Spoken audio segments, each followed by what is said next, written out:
अपने नेताओं के बड़े बड़े स्मारक कांग्रेस ने बनाए, लेकिन बाबा साहब भीमराव अंबेडकर का एक भी स्मारक नहीं बनने दिया।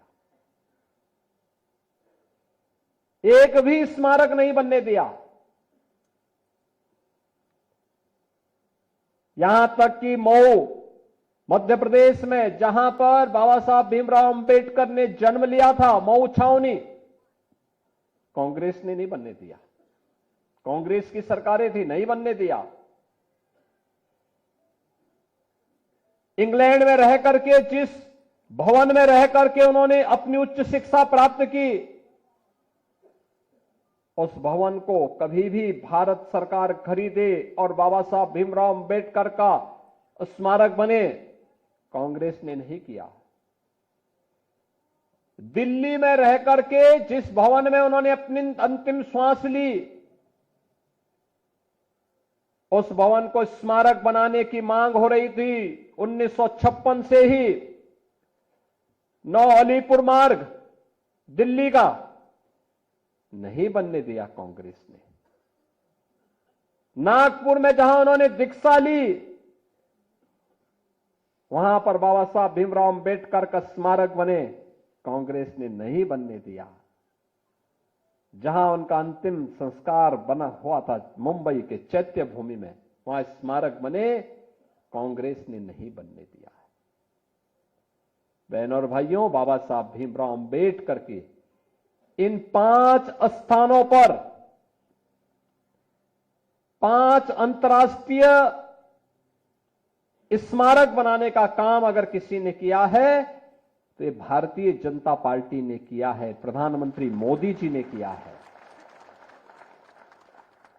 मऊ छावनी मध्य प्रदेश में भारतीय जनता पार्टी के मुख्यमंत्री श्री सुंदरलाल पटवा थे।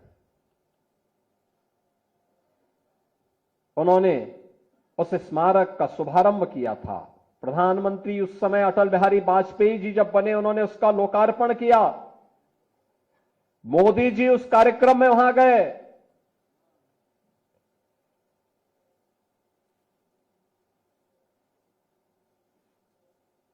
मुंबई में,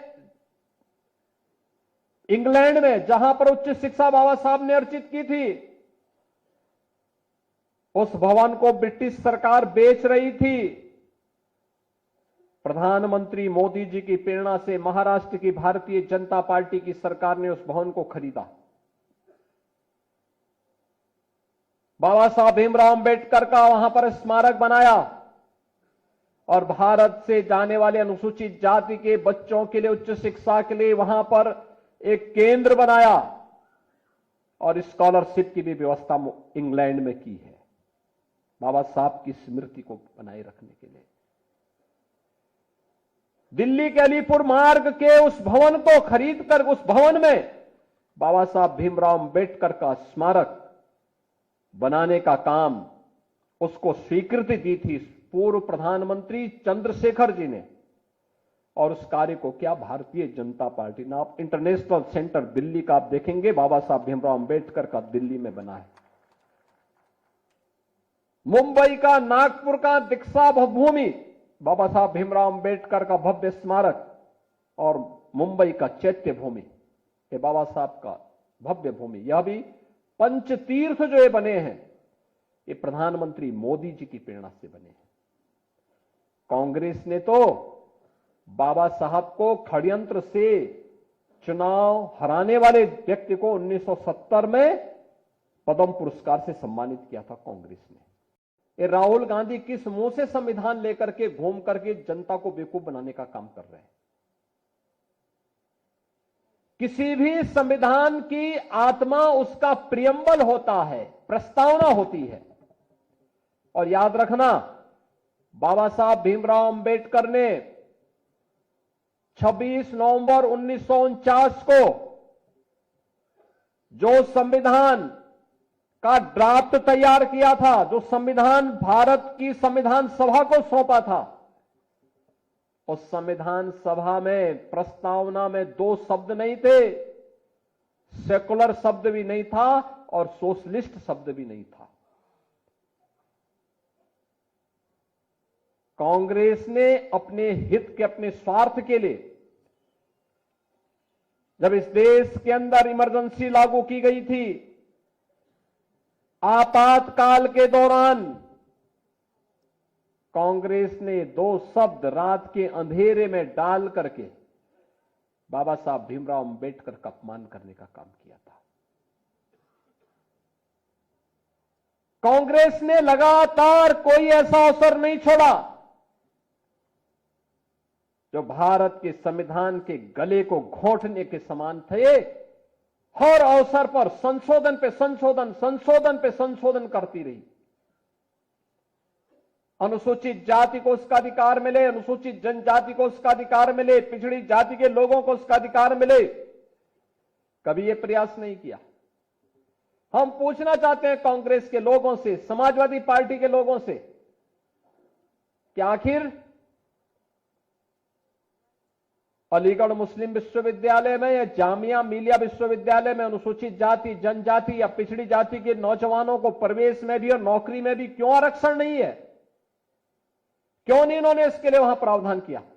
जो भारत के पैसे से चलने वाला हो, हर उस संस्थान में अनुसूचित जाति, जनजाति और पिछड़ी जाति के नौजवानों के लिए भी प्रवेश में भी और नौकरी में भी आरक्षण की व्यवस्था होनी चाहिए।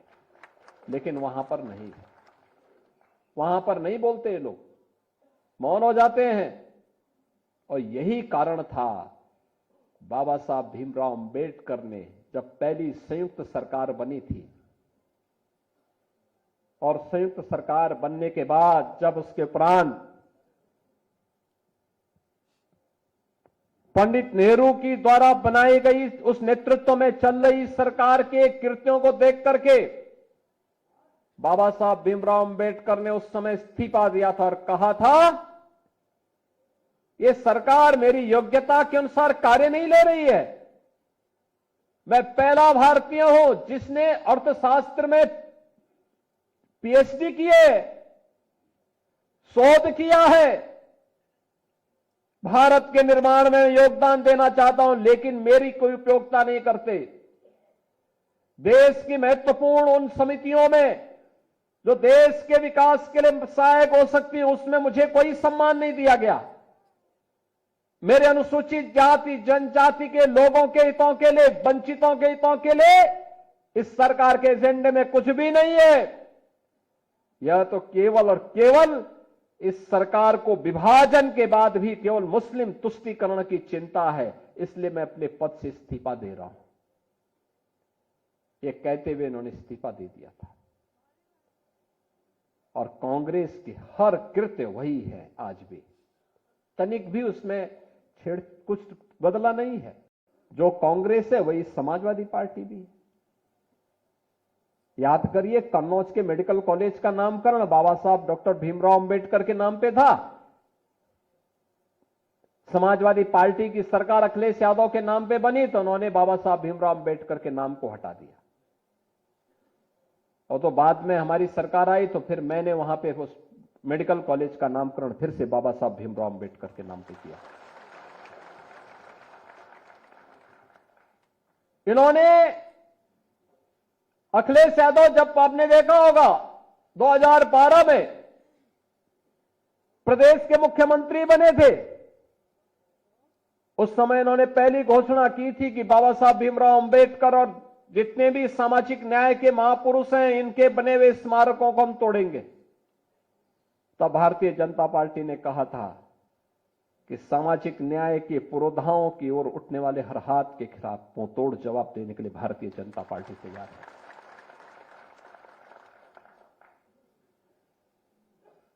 और आज मुझे प्रसन्नता है कि आदरणीय प्रधानमंत्री जी की प्रेरणा से लखनऊ में हम बाबा साहब भीमराव अंबेडकर का भी एक भव्य स्मारक और एक अच्छा सांस्कृतिक केंद्र का निर्माण कर रहे हैं। बहुत शीघ्र इसको हम लोग वहां बनाने जा रहे हैं। बहनों और भाइयों, जिनका पूरा जीवन देश के लिए समर्पित था, जिन्होंने एक एक श्वास देश के लिए जिया हो, जिन्होंने देश के लिए अपना एक एक पल जिया हो, ऐसे महापुरुषों का सम्मान रखना हमारा दायित्व बनता है और उस दायित्व के अंतर्गत हम सब मिलकर के आज इस अभियान के साथ जुड़े हैं कि बाबा साहब भीमराव अंबेडकर और सामाजिक न्याय के लिए कार्य करने वाले उन सभी महापुरुषों को सम्मान मिलना चाहिए। और उसी अभियान के क्रम में आज भारतीय जनता पार्टी ने आदरणीय प्रधानमंत्री जी की प्रेरणा से 11 जनवरी से 25 जनवरी के इस पूरे एक पखवाड़े को मेरा संविधान मेरा स्वाभिमान के नाम पर चलाने का काम किया। शासन की हर सुविधा का लाभ जो आज प्राप्त हो रहा है, यह लाभ वही है जिसकी नींव देश के संविधान को बनाते समय बाबा साहब भीमराव अंबेडकर ने रख दी थी। बस अंतर इतना है कि कांग्रेस का कोई प्रधानमंत्री उस पद पर आ जाता है तो उस पर कुंडलनी मार करके बैठ जाती थी कांग्रेस, लेकिन मोदी जी और वाजपेयी जी जैसे यशस्वी प्रधानमंत्री बनते हैं तो पोटली खोल करके हर गरीब वंचित दलित को उसका अधिकार मिलना प्रारंभ हो जाता है। और आज ये अधिकार जो मिल रहा है ये उसी भाव के साथ दिया जा रहा है, उसी भाव के साथ दिया जा रहा है।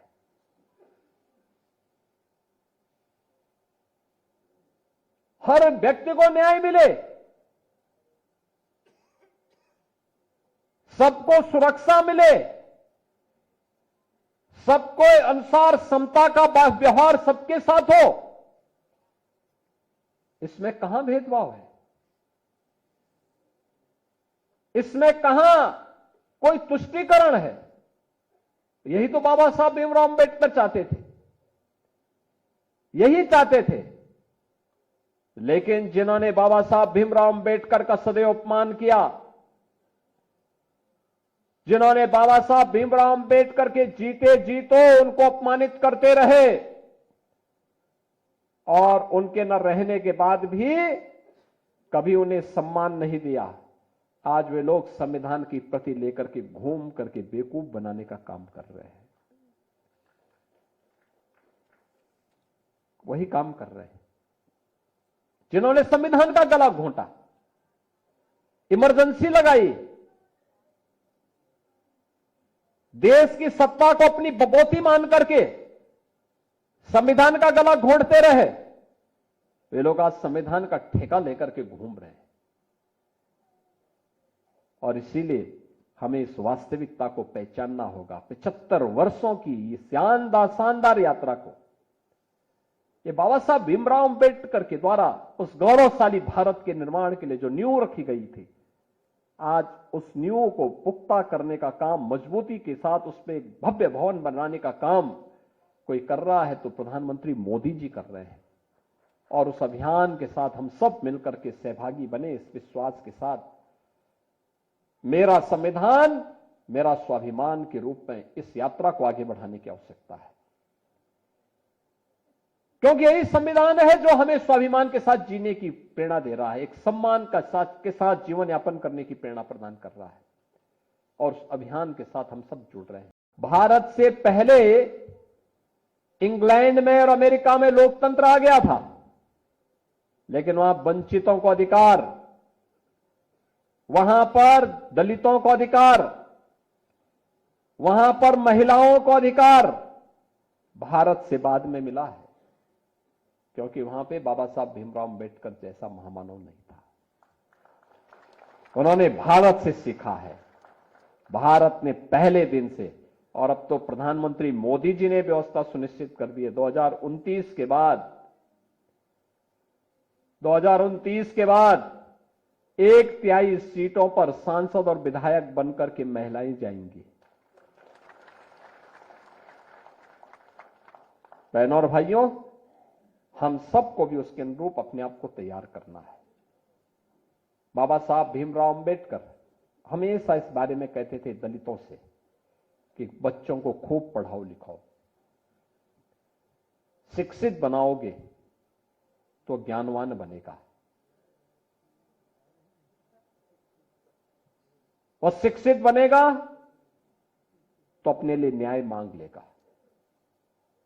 अपने अधिकारों को भी प्राप्त कर लेगा। लेकिन जब पढ़ाएंगे लिखाएंगे नहीं तो क्या होगा? आज सरकार इस पे काम कर रही है।